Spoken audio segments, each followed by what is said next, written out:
no one expected the invisible woman to become the most powerful person in the room. The office was already filled with the usual morning rush, but no one noticed Evelyn as she quietly entered through the side door, pushing her cleaning cart. She wore her dark green uniform like armor, her face calm and unreadable, hiding all her emotions. To the executives, she was just the cleaning lady, the one who wiped their desks, emptied their trash cans, and exchanged brief nods with the few who even acknowledged her.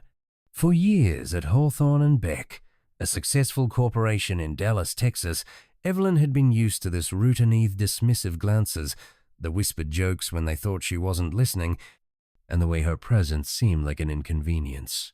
Just last week, someone had muttered, "She's not even doing anything," as she quietly waited to clean the conference room after their meeting.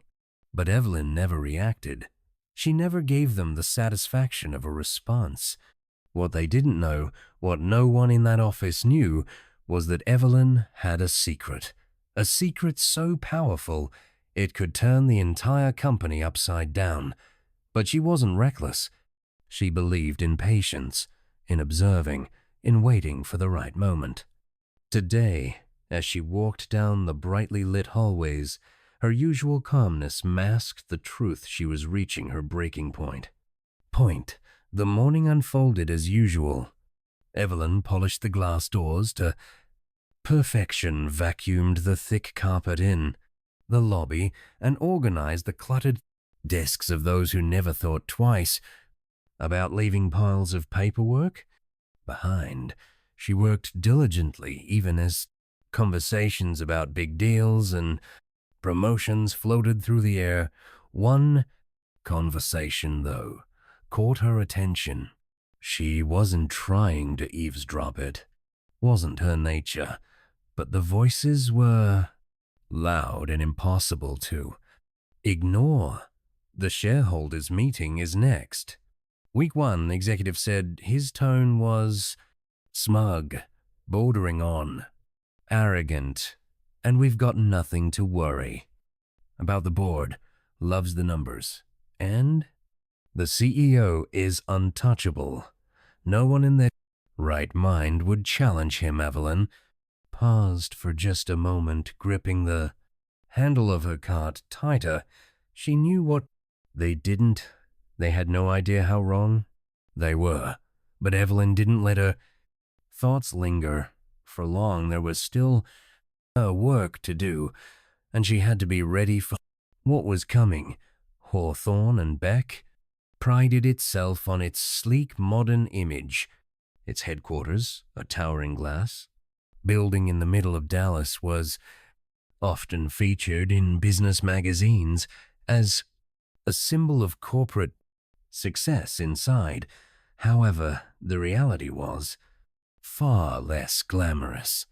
The culture was ruthless, and the higher you climbed, the less you seemed to care about anyone below. Evelyn had spent nearly a decade in those hallways quietly observing. She saw the promotions handed out to the loudest voices, not the most qualified workers. She saw the whispered deals behind closed doors, the way people covered up mistakes by pinning blame on those with no power to defend themselves. And then there was the CEO, N. Greaves, a man who exuded authority and arrogance in equal measure. Allen was the kind of leader who commanded respect through fear.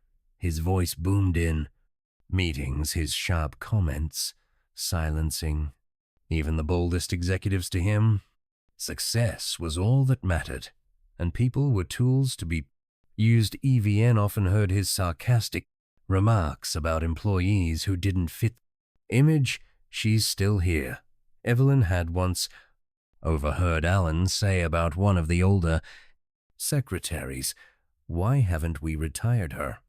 Yet it's not like she's adding value. It wasn't just the comments. The company was rife with unethical practices that were swept under the rug. Bonuses were quietly cut for the lower level staff, even as the leadership team celebrated record-breaking profits. Evelyn heard about inflated expense reports, shady client dealings, and even the quiet firing of a whistleblower who dared to speak up. The line. Cleaning staff, Evelyn included, bore the brunt of the culture. She'd seen her co-workers brought to tears after being scolded for leaving a speck of dust behind. She'd seen their paychecks stagnate even as the workload increased. And of course, there was the constant dismissal of their humanity, the way people avoided eye contact, spoke down to them, or treated them as if they were part of the furniture. One incident still burned in Evie's memory. A young intern had accidentally spilled coffee on the marble floor near Alan's office. The intern froze, clearly terrified, as Alan rounded the corner. "Are you kidding me?" Alan snapped his eyes, darted to Evelyn, who had just walked by with her mop and bucket. "Clean this up." He barked at her as if she were at fault. She didn't say a word. She didn't need to. The intern AP eyed profusely, but Alan waved him off with a dismissive hand to him. People like Evelyn and the intern were nothing more than background noise. These moments had piled up over the years, each one like a stone added to a growing mountain. Evelyn's patience was impressive, but she wasn't immune to the weight of it all. She felt the sting of disrespect, the exhaustion of being invisible, but Evelyn had never been the type to crumble. She let those moments fuel her resolve, storing them away like ammunition for the day she would need them. The employees around her might not have noticed her silence, but it spoke volumes. Evelyn was always watching, always listening, and the more she saw, the more she realized that the company's success came at the expense of its humanity. But Evelyn wasn't just taking notes, she was quietly planning, and soon the pieces would start to fall into place. For years, Evelyn had kept her secret tightly guarded, not out of fear, but out of strategy. She wasn't just a cleaning lady. She was the largest shareholder in Hawthorne and Beck, a title she had inherited after the unexpected passing of her late husband. Martin had been a quiet investor in the company's early days, accumulating shares when no one believed in its potential. By the time of his death, those shares had become a controlling stake. At first, Evian didn't know what to do with this unexpected power. She wasn't a corporate strategist or a boardroom regular. She was just Evelyn, a woman who had raised 2 kids, fought her way through life's challenges, and found solace in routine. But over time, as she continued her quiet work within the company, she realized the value of her position. Being invisible gave her an advantage. She could observe without being noticed, listen without raising suspicion, and learn everything she needed to know about the people who thought they ran the company. The moment that pushed her over the edge came during a routine evening shift. Evelyn had just finished wiping down the executive lounge when she overheard 2 senior managers laughing over drinks. They were talking about layoffs, joking about how easy it was to cut dead weight without anyone caring. Some of these people act like their jobs matter, one of them said with a laugh. They don't realize how replaceable they are. Evelyn stood frozen behind the door, her hand gripping the cleaning cloth. These weren't just numbers on a spreadsheet. These were real people, people with families, bills, and dreams.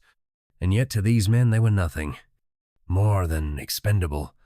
assets that night, Evelyn sat at her small kitchen table with a cup of tea and a notepad. She started writing, not sure where it would lead, but knowing she couldn't stay silent anymore.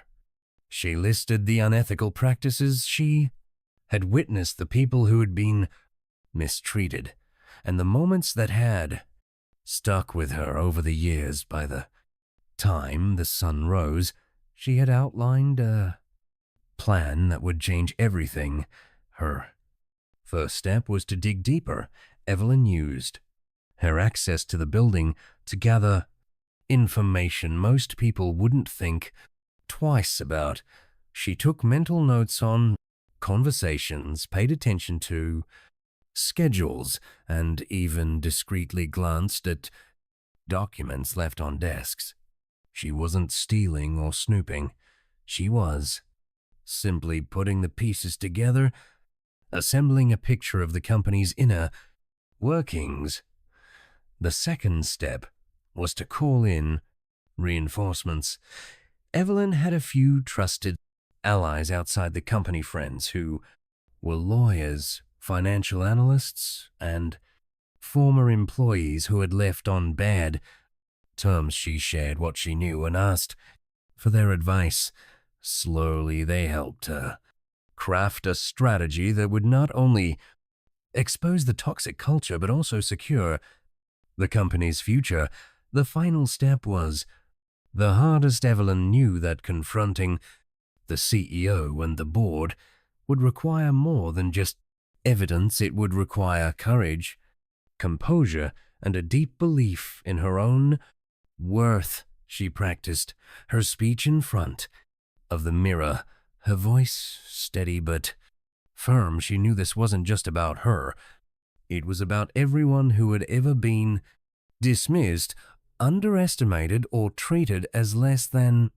The shareholders' meeting was less than a week away, and Evelyn was ready. She wasn't just walking into that room as a cleaning lady. She was walking in as someone who held the future of the company in her hands. But as the day approached, Evelyn couldn't help but feel the weight of what she was about to do. It wasn't just a confrontation, it was a reckoning. The day of the shareholders' meeting arrived with an air of confidence radiating through the building. Executives strutted through the hallways, their chatter filled with optimism about another year of record profits.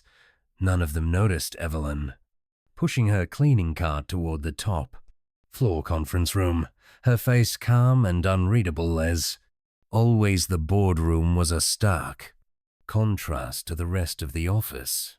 Its long, polished table gleamed under soft lighting, and the floor-to-ceiling windows offered a view of the Dallas skyline. Around the table sat the company's most powerful figures, including Alan Greaves at the head, his posture commanding, his smirk exuding arrogance.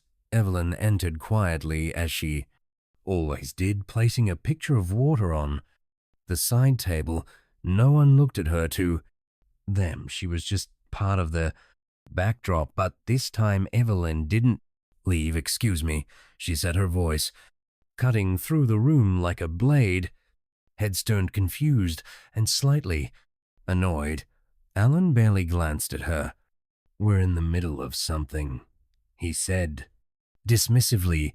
"I know," Evelyn replied, her tone steady but firm. "That's why I'm here." Alan leaned back in his chair, a condescending smile spreading across his face. "Unless you're here to clean up after us, I suggest you leave." Evelyn didn't flinch. Instead, she stepped forward, pulling a folder from her cart and placing it on the table. The logo of Hawthorne and Beck was blazoned on the front, along with the words "Shareholders Report." The room fell silent. Alan's smirk faltered as EVN began to speak. "For years, I've watched this company thrive on the backs of people you refuse to see," she said, her voice unwavering. I've watched employees mistreated, ethical lines crossed, and profits prioritized over humanity, and I've stayed quiet until now. Murmurs erupted around the table. One of the board members leaned forward, squinting at the folder. "What is?" This, Evelyn said, opening the folder, "is proof. Proof of the unethical practices, the mismanagement, and the outright disregard for the people who make this company run." Alan's voice boomed across the room. "Who do you think you are coming in here and making accusations? You're clean." Lady Evelyn met his glare with a calmness that shook the room. "No, Mr. Greaves, I'm the majority shareholder of Hawthorne and Beck, and today I'm firing you." The shock rippled through the room like a thunderclap. Alan's face turned pale, his confident demeanor crumbling as the words sank in. "You're joking," he said, his voice trembling slightly. Evelyn didn't blink. "No, Mr. Gavs, I'm not." She turned to the board members, her gaze sharp. "I've spent years gathering evidence, and it's all here. The inflated expense reports, the unethical layoffs, the harassment complaints you've buried. I have the power to vote him out, and I'm using it." The room erupted in chaos. Alan tried to argue, his voice rising in desperation, but the board members quickly realized the gravity of the situation. One by one, they turned to Evelyn, asking questions, skimming through the folder and confirming her claims. It didn't take long for the vote to happen. Evelyn had done her homework, and the evidence she presented left no room for doubt. Alan Gibbs was removed from his position that same afternoon, his protests falling on deaf ears as security escorted Alan out of the building. Evelyn stood in the boardroom, her back straight and her expression calm. The executives who had once ignored her now looked at her with a mixture of awe and guilt, but Evelyn wasn't looking for their approval. She had already set her sights on what came next. The news of Alan Gives his dismissal spread through the company like wildfire. By the next morning, the entire office was abuzz with disbelief and speculation. How could the cleaning lady, quiet, unassuming, even have been the majority shareholder? All along whispers filled the break rooms and hallways, but this time they weren't dismissive. They were filled with respect, admiration, and even acting of guilt. Evelyn, however, didn't bask in the attention. She returned to the office the next day, not with a mop and bucket, but with a clipboard and a plan. She wasn't just here to fire a toxic CEO. She was here to change the company's future. In the weeks that followed, Evelyn worked tirelessly to implement changes. She started with the people who had been overlooked for years.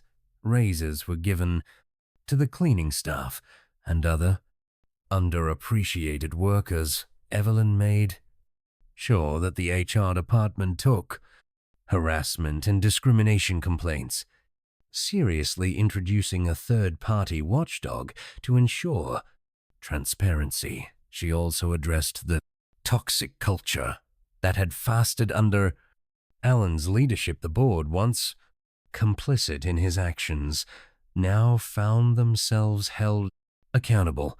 Evelyn insisted on regular training programs focused on ethics, inclusion, and employee well-being. For the first time in years, employees at Hawthorne and Beck felt seen, heard, and valued.